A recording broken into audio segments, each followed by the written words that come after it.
everybody. Welcome back to another episode of The Hard Truth.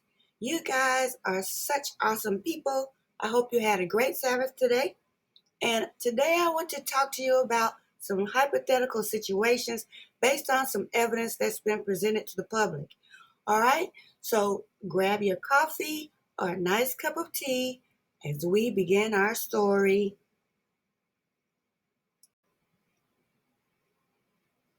A 2019 Hyundai Elantra can travel 490 miles on one full tank of gas. So let's say Kohberger was traveling at about 60 miles per hour out on an open highway.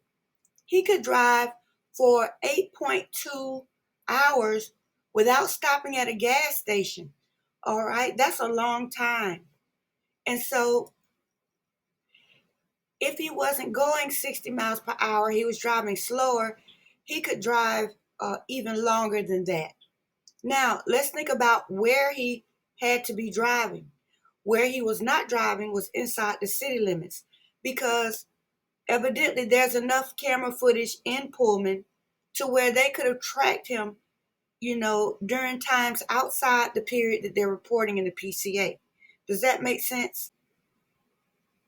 According to the PCA, Brian Kohberger left his apartment in his car at about 2:53 a.m. and headed towards State Road 270, which connects to Pullman, Washington to Moscow. Now, in order for us to go further with this, we have to speculate two things. We have to speculate that he actually left Pullman at 2:53 and that he actually got on State Road 270 because there's no evidence that he actually left the city at 2:53 or that he got on that road. I just want to stop here, put a pin in it, and point out that from 2:53 to 5:35 a.m., that's 2 hours and 42 minutes. That's a long time to be driving. I understand people take long drives, but 2 hours and 42 minutes, that's a long time to be driving. So I'm thinking that somewhere in this time period, he had to stop somewhere. I just feel like he did. I can't prove it, but I just don't believe that he was driving for 2 hours and 42 minutes. And so that brings me to my next point that I don't believe he was driving alone.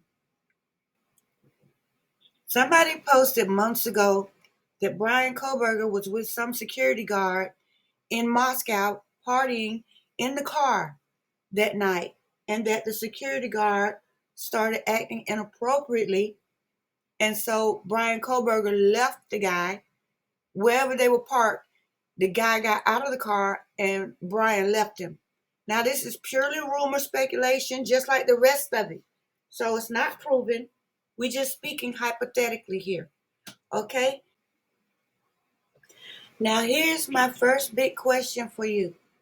If this is true, then, and if there was no evidence of a cleanup in Brian Kohberger's car, shouldn't this guy's DNA be in Brian Kohberger's car?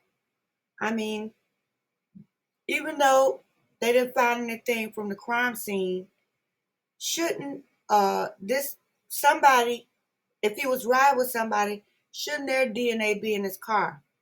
Why, when they searched Brian Kohberger's car, didn't they find somebody else's DNA? Not the Idaho 4, but somebody. If he had a drug partner or just a friend or even Cole Parker, wouldn't their DNA be in his car? I'm just saying. That's the problem I have here. So what do you think about this one? My next big question for you is, if Brian was riding with somebody during this time, could this person be the one that turned Brian in? Okay? Could the person say, well, you know, he left me. Before he tells the police that I did it, I'm going to tell the police that he did it. I mean, it's possible that this mystery person this security guard had knowledge, firsthand knowledge of what was going on. Either he was involved or he saw something. And so could he have, out of spite, turned Brian Kohberger into the police before Brian could turn him in? What do you think about this one?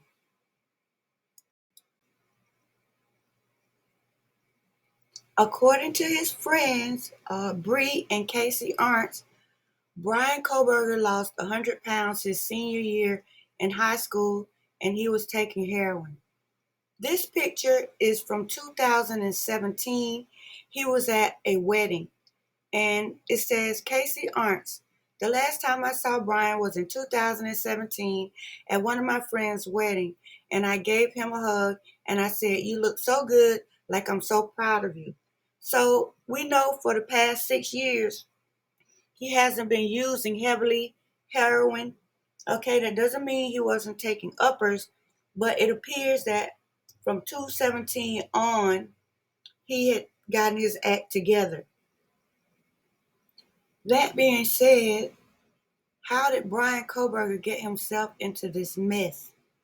If there's no connection between him and the victims, what is his connection to this case? Driving around is not a crime. They don't know where he was as far as digital data between 3 and 5. So how did Brian Kohberger get himself into this mess?